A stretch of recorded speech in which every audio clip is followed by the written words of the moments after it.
ओ भाई, Things just got out of hand.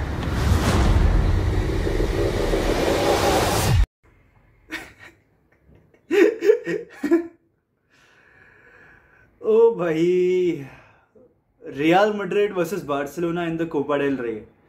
मतलब किसने एक्सपेक्ट किया होगा। एक तो मेरे को नक्की अब समझ में आ गया कि ये जो ड्रॉज होता है ना, सारे के सारे फिक्स्ड होता है। नहीं यार, but jokes aside, real Madrid versus Barcelona होने वाला है इन कोपा डेल रे, जो कि बार्सिलोना की कंपटीशन है। कहा जाता है that Barcelona are the dominant force here, and it is actually true. Barcelona are the dominant force in Copa del Rey. वो 33 जीत चुके हैं, हम 19 जीते हैं। We have a chance to make it 20। Real Madrid का फर्स्ट मैच सांतियागो बर्नाबा में होगा against Barcelona, and the return leg will be in April, और वो कैंप नो में होगा। मैड्रिड के फिक्सचर्स बहुत टाइट होने वाले हैं फ्रॉम 25 या 24 फरवरी ऑनवर्ड्स। वहाँ पर आपको लिवरपूल को चैंपियंस लीग में फेस करना है, एटलेटिको मैड्रिड को ला लीगा में फेस करना है, और आपको बार्सिलोना को कोपा डेल रे में फेस करना है।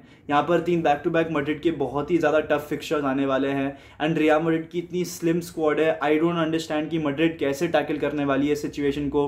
बिकॉज जब हमारी 70 इंजरीज भी हुई थी ना, लाइक 2 सीजन पहले, तब मैड्रिड के पास स्क्वाड उतनी थी कि टैकल कर ले। लाइक अगर आपके पास कारवाल इंजर्ड हो रहा था, आपके पास वहाँ पर लूकास वास्केस थे, आपके पास अगर सर्जियो रामोस और वरान इंजर हो रहे थे, आपके पास वहाँ पर नाचो मिलिटाओ थे। खैर वो तो प्लेयर्स अभी भी हैं आपके पास, लेकिन you get my point. Like KCM और बेंजेमा को छोड़ के बाकी ऑलमोस्ट हर एक प्लेयर इंजर हो चुका था, एंड हमारे पास उनका बैकअप था। भले वो स्क्वाड उतनी इफेक्टिव नहीं थी, लेकिन हमारे पास उनका बैकअप अवेलेबल तो था। यहाँ पर आपके पास कार्लो एंचेलोटी के हिसाब से सिर्फ 14 से 15 प्लेयर है एक 25 मैन स्क्वाड में। प्रैक्टिकली आप 10 प्लेयर्स को तो यूज भी नहीं कर सकते, because they are not that good enough, they are not Real Madrid's level. तो यहाँ पर रियल मैड्रिड को एक बहुत बड़ी प्रॉब्लम फेस करने वाली है। एंड फरवरी एंड से लेकर आप अगर देख लो, मार्च में और अप्रैल में मैड्रिड के पूरे फिक्सचर्स पैक्ड है। हर 3 दिन में लगातार मैड्रिड का एक मैच होगा टिल मार्च एंड आपके पास प्रैक्टिकली हर एक टफेस्ट से टफ फिक्सचर है। आपको विलारियल को फेस करना है, आपको रियल बेटिस को फेस करना बाकी है, एंड वो उसी टाइम पीरियड में निकल कर आने वाला है। आप बार्सिलोना को 2 बार फेस करोगे कोपा डेल रे में भी, and you have got to face Barcelona in La Liga once again. Atletico Madrid को आपको फेस करना है। तो ये सारे टफ फिक्सचर्स अभी रियल मैड्रिड के निकलते निकलते आने ही वाले हैं, एंड मैड्रिड के लिए प्रॉब्लम्स अब थोड़ी सी पाइलअप होगी।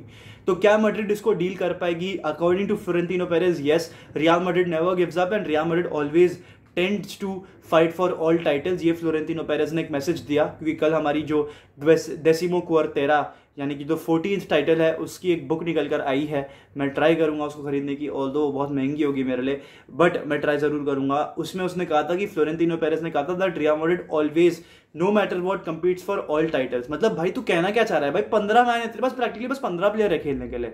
25 मैन स्क्वाड में तू बस 15 प्लेयर पर रिलाई कर सकता है। So that doesn't give a good image about real Madrid, and इस समय real Madrid clearly under perform कर रही है।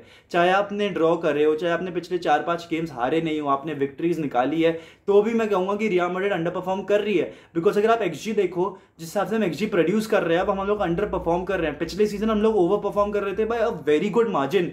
यहाँ पर रियल मैड्रिड अंडर परफॉर्म कर रही है भाई। वो कल सोसिएडाड वाले मैच में, परसों सोसिएडाड वाले मैच में कुछ 1.8 का एक्सजी था, एंड आप एक गोल नहीं मार पाए। Vinicius Rodrigo tried their level best, but nothing could go through, and that is going to happen for a good chunk of the season again. तो मैं यही कहूंगा माद्रिदिस्तास कि आपको प्रिपेयर्ड रहना पड़ेगा, एंड हमारे बहुत टफ फिक्सचर्स हैं। मैं कहूंगा कि शायद से बार्सिलोना जीत सकती है, but the only upper hand which real Madrid have here, and यहाँ पर मेरे को इंजरीज की बात करनी पड़ेगी, बिकॉज एलबा, चुआमेनी, कारवाहाल, ये सारे प्लेयर्स अब रिटर्न करने वाला है। यहीं पर बार्सिलोना के डेम्बेले इंजर हो चुके हैं, वो 1 महीने के लिए आउट रहेंगे। हम सब जानते हैं कि डेम्बेले उनके लिए कितने क्विंटेसेंशियल है, वो डायनामिज्म प्रोवाइड करते हैं बार्सिलोना को। उनकी जो अटैकिंग थ्रेट है, वो मेजोरिटी डेम्बेले ही रहते हैं। लाइक लेवेंडोव्स्की और डेम्बेले ही उनकी अटैकिंग थ्रेट्स है, to be very honest. Raphinha पे उतना कुछ कह नहीं सकते, फरहान टोरेस बेंच पे पड़े रहते हैं, अंसु फाटी भी उतने कुछ क्लिनिकल लगते हैं नहीं आजकल।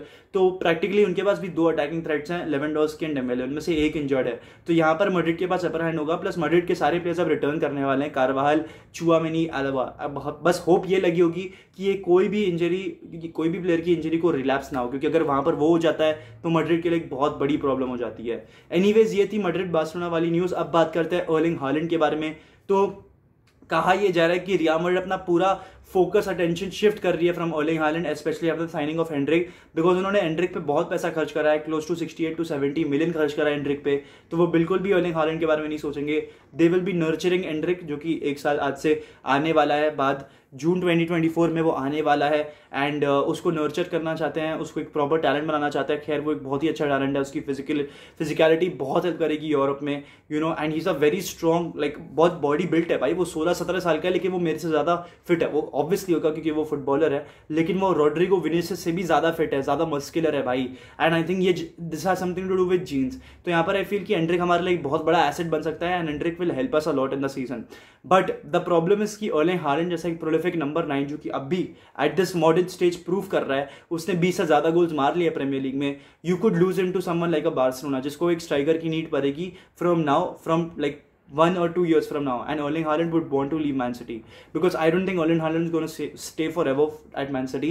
आप कोई Man City फैन से भी जाके पूछ लो, आप पेप गार्डियोला से भी जाके पूछ लो, वो भी यही कहने वाले हैं कि यार Man City पे वो हमेशा के लिए नहीं रुकने वाले हैं। तो यही एक प्रॉब्लम है जो इस समय प्रॉब्लम आने वाली है रियल मैड्रिड को। आई जस्ट होप कि एंड्रिक प्रूव्स हिज वर्थ, उस पर बहुत पैसा खर्चा किया गया at such a young age, तो आई जस्ट होप कि वो प्रूव्स हिज वर्थ। तो Erling Haaland will never join Real Madrid, it is not going to happen. Only one case is there, until and unless Endrick flops, and तब आपको एक striker खरीदना ही खरीदना है, तब आप शायद से अर्लिंग हालैंड को टारगेट कर सकते हो, अदरवाइज तो I don't think so there is any possibility of signing Erling Haaland. ये तो खैर हमें पहले से ही पता चल गया था, बट काफ़ी close sources from the club ने इसको प्रूव कर दिया है, तो यही बात आ रही है। एंड फाइनल न्यूज़ जो आज मैं कवर करना चाह रहा था वो थी एडन हैज़ार्ड के बारे में।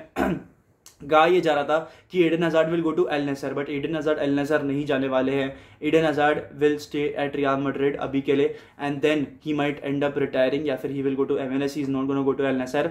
एल नेसर से भी काफ़ी क्लीन एंड क्रिस्प मैसेज आ गया है that they don't want Eden hazard, they just want to form a team around Cristiano Ronaldo. थोड़े बहुत स्टार मिडफील्डर्स को लेकर आ जाएंगे, जैसे कि एनहोलो कॉन्ते, लूका मॉड्रिच, इनको सबको साइन कर सकते हैं वो, लेकिन लूका मॉड्रिच का भी मन नहीं है वहाँ जाने का, and I am pretty sure N'Golo Kante का भी मन नहीं होगा, बिकॉज कांते बहुत हम्बल आदमी है, उसने जितने भी पैसे कमाने थे वो कमा रहा है, अभी वो कोई नए डेस्टिनेशन को ढूंढ सकता है। सी एनगोलो कांटे का चैप्टर अब तक ओवर नहीं है in my opinion. N'Golo Kante can still go to a top club, I think he just needs to move out of Chelsea, because वहां पर वो हर चीज कर चुका है, वो हर चीज प्रूव कर चुका है, so he needs a new challenge, that's what I feel about him. And Al Nassr जाना कोई नया चैलेंज एनगोलो कांटे की एज पे नहीं रहेगा, he just 30-31, he can still go to Syria और समवेयर एल्स, बट यही था।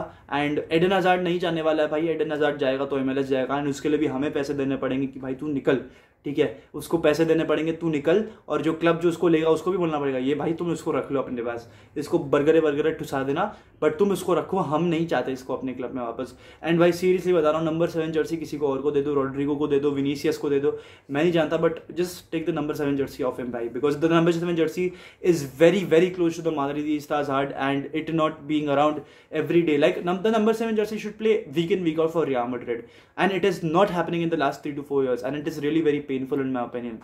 तो वही है भाई, लाइक कुछ कनेक्शन है हम मैड्रिड फैंस का नंबर 7 जर्सी से, it's not because of Cristiano Ronaldo, it has been since a very long time when Emilio Butragueño या फिर अल्फ्रेडो, नहीं डी स्टेफानो के पास नहीं थी नंबर 7, पुस्कास के पास थी, हाँ पुस्कास के पास थी, सांटिनो लाना के पास थी, राउल के पास थी, एमिलियो बुत्रागिनो के पास थी, ये सारे लेजेंडरी प्लेयर्स की थी। तो it's not just Cristiano Ronaldo, obviously at that because वो हमारे जनरेशन के प्लेयर हैं, बट उससे पहले भी मैड्रिड का नंबर 7 जर्सी के साथ कुछ रिश्ता रहा है, तो इसलिए मतलब वही मैं कहना चाह रहा था।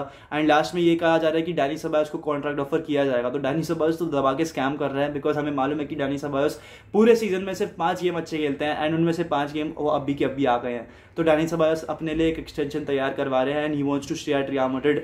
उसने कहीं ना कहीं सोच लिया है कि हाँ भाई मैं एक बेंच प्लेयर हूँ, मैं बेंच फॉर्मर हूँ और मैं रोटेशनल प्लेयर रहूँगा, बट मैं रियल मैड्रिड में हूँ तो मैं ट्रॉफीज भी जीत पाऊंगा, तो उसने ये डिसाइड करा है, एंड उसको थोड़ा सा बेटर सैलरी वाइज भी थोड़ा सा इम्प्रोवाइजेशन करके देने वाली है रियल मैड्रिड। तो खैर यही थी न्यूज़ आज की दोस्तों, अगर आपको वीडियो अच्छा लगा प्लीज़ लाइक कर देना, सब्सक्राइब करना चैनल को, एंड बेल नोटिफिकेशन दबाना बिल्कुल भी नहीं भूलना, ताकि आप हमारे से कभी भी वीडियो मिस ना करें, and stay tuned for more top quality content.